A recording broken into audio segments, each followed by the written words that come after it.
संसदीय कार्य मंत्री झूठ नहीं बोलते। यहाँ मणिकम टेगोर था, उनसे बात करके आए थे। और मैं बुलाओ मणिकम टेगोर को।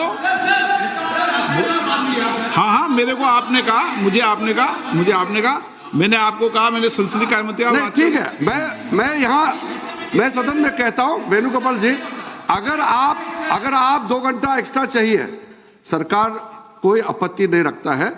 एक बार मिलकर के तय कर लेंगे। अभी स्पीकर साहब ने कह दिया, हम और 1 घंटा बढ़ाने में हमारे कोई आपत्ति नहीं है सरकार। आप बता दें कितने घंटे की बात करना चाहते हैं? इसलिए मैंने क्रमवार बोला। पहले आपने 6 घंटे बोला, फिर बाद में 8 घंटे बोला। 8 घंटे के बाद भी और भी समय चाहिए तो हम 10 घंटे के लिए तैयार हैं। ठीक है, ओके, ठीक है। चलिए, प्लीज बैठ जाइए। अब व्यवस्था जम गई। जब बीएससी नहीं होती तो सदन का सेंस लिया जाता है, इसलिए सदन का सेंस बन गया है। ठीक है, आगे बढ़ें। सभा पटल पर रखे जाने वाले पत्र, आइटम नंबर 2, जितिन प्रसाद जी। अध्यक्ष महोदय, मैं आपकी अनुमति से आज की संशोधित कार्यसूची में क्रम संख्या 2 पर मेरे नाम के समक्ष उल्लेखित पत्रों को सदन के पटल पर रखता हूं। Item number 3, Shri Ramnath Thakur. मैं अध्यक्ष महोदय, मैं आपकी अनुमति से आज की पुनरीक्षित कार्यसूची में क्रम संख्या 3 पर अपने नाम के समक्ष दर्ज पत्र सभा पटल पर रखता हूं। Item number 4, Shri Nityanand Rai. अर्जुन मेघवाल जी। धन्यवाद अध्यक्ष महोदय, मैं आपके अनुमति से लोकसभा की संशोधित कार्यसूची के क्रम संख्या 4 पर अंकित दस्तावेज जो श्री नित्यानंद राय साहब के नाम के आगे अंकित है, आपकी अनुमति से सदन के पटल पर रखता हूं। धन्यवाद। Item number 5, Shri SP Singh Baghel. मैं आपकी अनुमति से आज की लोकसभा की संशोधित कार्यसूची में क्रम संख्या 5 पर मेरे नाम के आगे उल्लिखित पत्र सदन के पटल पर रखता हूं। Item number 6, Shri BL Verma ji. आदरणीय अध्यक्ष महोदय, मैं आपकी अनुमति से आज लोकसभा की संशोधित कार्यसूची में क्रम संख्या 6 पर अपने नाम के सम्मुख अंकित पत्र सभा पर रखता हूं। Item number 7, Shri Bandi Sanjay Kumar.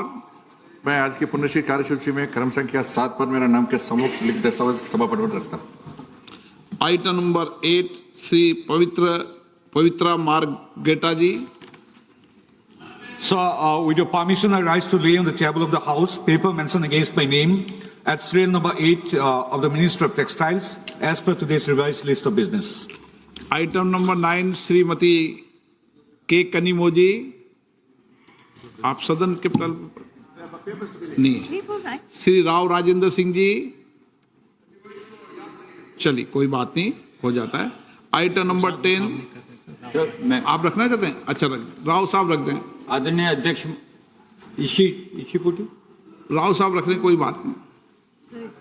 आदरणीय अध्यक्ष महोदय, मैं आज की कार्यसूची में अपने नाम के समक्ष यथा सूचीबद्ध उपभोक्ता मामले, खाद्य और सार्वजनिक वितरण संबंधी स्थायी समिति के 17वें और 18वें प्रतिवेदन की एक प्रति हिंदी तथा अंग्रेजी संस्करण प्रस्तुत करता हूं। Item number 10, Shri Jitin Prasada ji.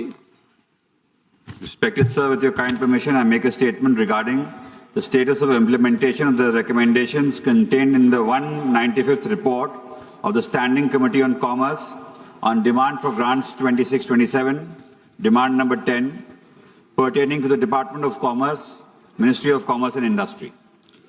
Item number 11, Shri Ramnath Thakur ji.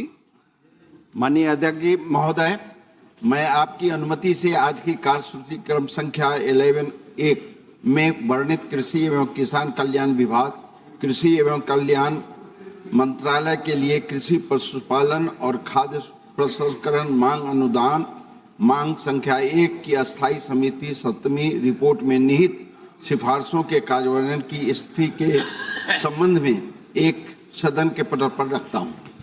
Item number 12, Shrimati Anupriya Patel.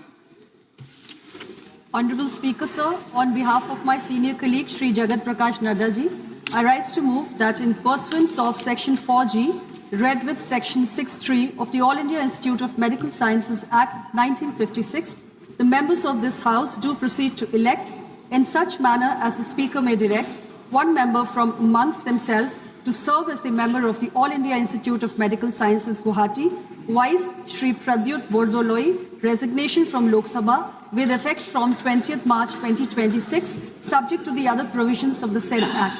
Thank you. प्रश्न है कि माननीय मंत्री द्वारा प्रस्तुत प्रस्ताव को स्वीकृत किया जाए। जो सदस्य प्रस्ताव के पक्ष में हाँ गए हैं, जो सदस्य प्रस्ताव के विपक्ष में ना गए हैं, मेरे विचार में निर्णय हाँ वालों के पक्ष में, हाँ वालों के पक्ष में प्रस्ताव स्वीकृत हुआ। माननीय सदस्यगण, जिन्हें आज नियम 377 के अधीन मामले उठाने की अनुमति प्रदान की गई, वे व्यक्तिगत रूप से अपने अनुमोदित पाठ को सदन पटल पर रख सकते हैं।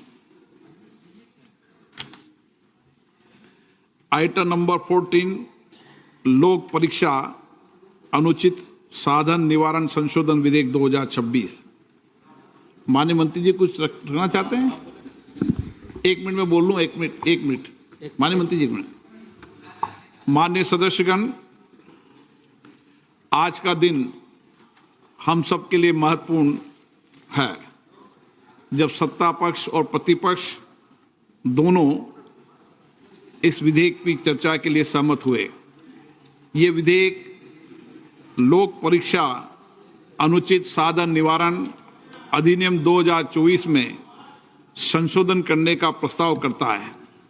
इसका उद्देश्य लोक परीक्षाओं की निष्पक्षता, पारदर्शिता तथा विश्वसनीयता की ओर अधिक सुदृढ़ बनाना है तथा प्रश्न पत्र लीक, संगठित परीक्षा अपराधों एवं अनुचित साधनों पर प्रभावी अंकुश लगाने के लिए व्यवस्था को और सशक्त बनाना है। परीक्षा प्रणाली की विश्वसनीयता और पारदर्शिता राष्ट्रहित का महत्वपूर्ण विषय है।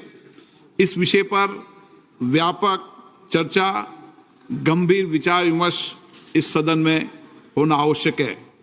पूरा देश चाहता है कि सभी माननीय सदस्य इस विषय पर सार्थक विचार विमर्श करें, अपने अनुभव साझा करें, अपने विचार रखें और रचनात्मक सुझाव रखें, ताकि हम एक बेहतर कानून बना सकें।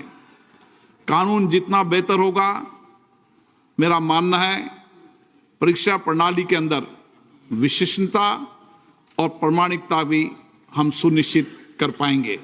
इसलिए मेरा